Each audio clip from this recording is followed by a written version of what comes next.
자, 이제는 주목 2기업으로 넘어가 보도록 할 텐데요. 오늘은 액티비전 블리자드 준비를 해왔습니다. 뭐 게임 제작하고 유통하는 요 회사인데 액티비전 블리자드는 뭐 약보합으로 마감을 하기는 했어요. 근데 우리 액티비전 블리자드 하면 딱 떠오르는 이슈 있죠. 네, 마이크로소프트가 인수하기 위해서 지금 열심히 노력 중인데 여기저기서 자꾸 딴지 걸고 있는 상황.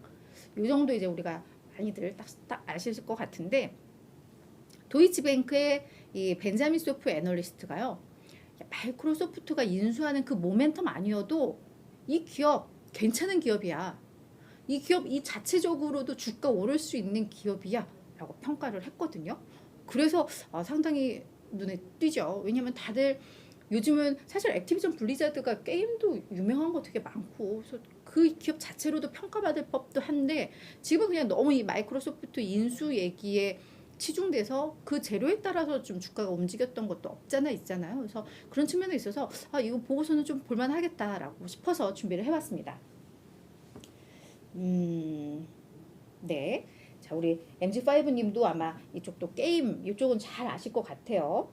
신작을 또 이거는 마이크로소프트 얘기하시는 거죠? 마이크로소프트가 신작 내놓는데 족족 망한다라는 그 말씀이신 것 같은데, 그래서 오늘은 마이크로소프트의 기댄 액티비전 블리자드가 아니라 이 액티비전 블리자드를 독립적으로 평가한 그 내용을 전달을 해드리려고 합니다. 자, 일단 도이치뱅크 이 벤자민 소프는 투자 의견을 종전 그냥 보유였다가 이걸 매수로 상향 조정을 했고요. 목표 주가도 83달러에서 90달러로 8% 높였습니다. 그러니까 추가 상승 여력 현재 종가 대비 한 16% 있다고 보면 되는 거죠. 자, 우리 액티비전 블리자드 어떤 기업인지.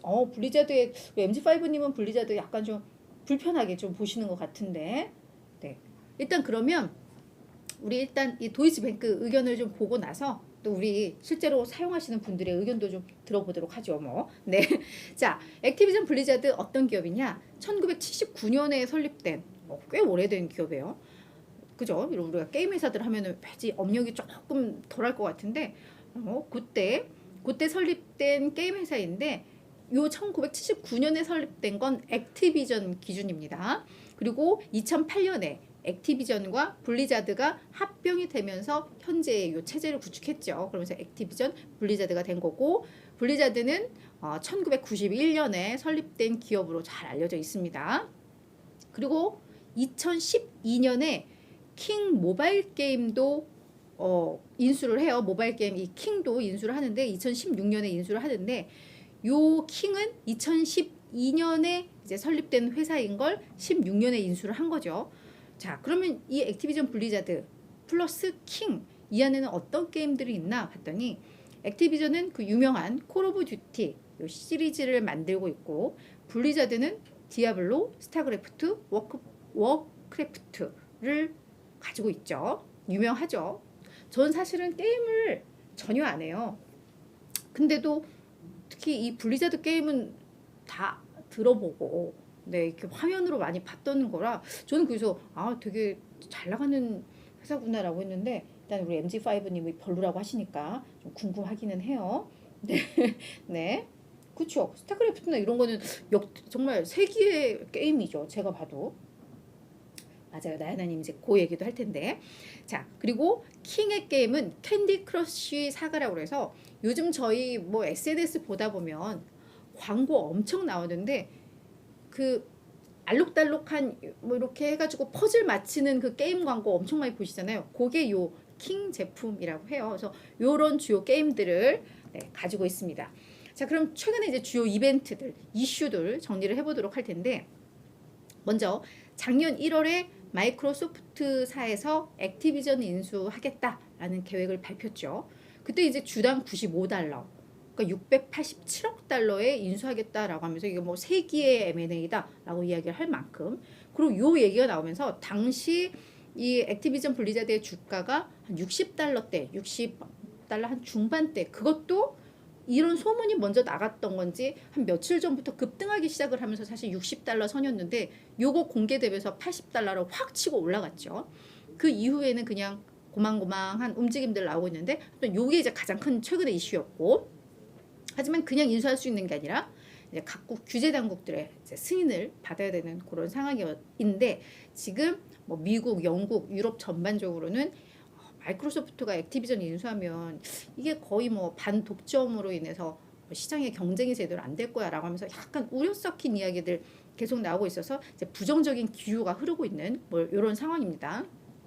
거기에다가 우리 나야나님이 말씀하셨던 것처럼 버크셔 해서웨이가 공시를 했는데 4분기에 이 액티비전의 지분 740만 주를 매각을 한 것으로 나왔죠. 그러면서 지분율이 3분기에는 7.69%였는데 현재는 6.74%로 줄어든 상황입니다. 하지만 뭐 전체 매각한 건 아니고 아직도 6.7%는 가지고는 있어요. 그리고 앞서 6일에 4분기 실적도 발표를 했는데요. 매출액, EPS 모두 다 시장의 예상을 웃도는 실적을 발표했습니다. 최근에 이제 이슈까지도 정리를 해봤고요. 자, 그러면 이 벤자민 소프는 왜 이 액티비전 블리자드에 대해서 독립적으로도 괜찮은 회사야. MSFT, 마이크로소프트 인수 이슈에만 너무 이렇게 기대지 마라고 했는지 지금부터 그걸 좀 볼게요. 자, 일단 마이크로소프트의 블리자드 인수 불확실성은 커졌다라고 이야기는 하고 있습니다. 미국, 영국, 유럽 전역의 이 규제 당국들이 이 부분에 대해서 완전 현미경 조사를 하고 있다라는 거죠. 이거 뭔가 부정적이기 때문에 그렇다라는 거예요. 그래서 이 도이치뱅크에서도 규제 승인, 이게 승인이 날 것이다라는 이 프로세스에 대해서 본인들도 이제 되게 신중하게 무조건 인수할 거야라고 보지 않는다라는 겁니다. 그러면서 영국 규제 당국에서 몇 가지의 이제 잠재적인 솔루션들을 아마 제안을 한 것들이 알려지고 있는데 첫 번째는 그냥 합병 불승인 파괴라는 하나의 솔루션이 있고 또 하나는 콜 오브 듀티 이렇게 완전 지금 독점력이 이걸 인수해버리면 독점력으로 인해서 경쟁사들이 어려움을 겪을 이 시리즈 이 콜 오브 듀티 등 일부 자산은 아예 매각하고 인수하는 방안. 그리고 세 번째 방안은 액티비전과 블리자드를 분리를 해서 뭐 그 중에 뭐 하나만 인수한다던가 아예 그냥 분리를 해야 돼라는 뭐 이런 몇 가지들의 솔루션을 가지고 있는데 마이크로소프트 입장에서는 요 세 가지 다 요 옵션들을 수용할 뭐 그런 매력은 그러니까 뭐 불승인이 나면 어쩔 수 없는 거지만 뭐 콜 오브 듀티를 매각한다거나 두 사를 분리한다거나 이것은 받아들이기 힘든 옵션일 거라는 겁니다. 그렇기 때문에 지금 가장 최선의 시나리오는 마이크로소프트가 뭐 소니라던가 이런 경쟁사들과 합의하는 거. 내가 인수하더라도 콜 오브 듀티는 너희 게임에 10년간은 제공할게 라던가 이런 걸 통해서 합의를 하는 게 가장 최선이고 가장 가능성이 높은 옵션이다 라고 보고는 있습니다. 자, 이 이슈에 대해서는 이제 그렇게 보고 있고 불확실성이 크다. 여전히 나도 이건 신중하다라고 보면서 자, 이걸 제외하고 보자라는 겁니다.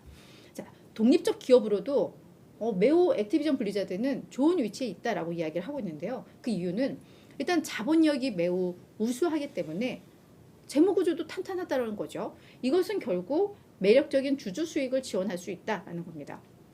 이게 재무구조가 탄탄하면 뭐 당연히 어떤 뭐 주주 환원으로도 반영이 될 수가 있고 뭐 그런 모멘텀들이 부각되면서 주가가 오를 수 있고 뭐 그렇기 때문에 이런 주주들의 수익이 있어서 뭐 이 탄탄한 재무력, 재무구조, 자본력 이거는 경쟁력이다라는 평가가 첫 번째고요.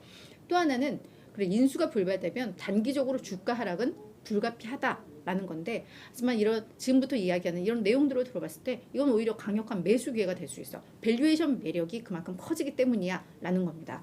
그러면서 올해 또 신작 출시 계획들이 있는 것 같아요. 근데 그거에 이제 성공 가능성 그리고 뭐 지금 이제는 코로나 엔데믹으로 인해서 게임에 대한 수요가 늘고 뭐 이러는데도 이들의 이 게임은 여전히 찾는 고객들이 꽤 있었고 유저들이 있었고 점유율도 꽤 탄탄하게 유지가 되고 있다. 이걸로 확인했다라고 이야기를 하면서 그래서 견고한 성장성에 대한 기대감이 유효하다라고 평가를 하고 있습니다. 그래서 올해 이 순결제액은 12%, 영업이익은 오히려 17% 성장할 것으로 이제 예상이 된다라고 이야기를 한 겁니다.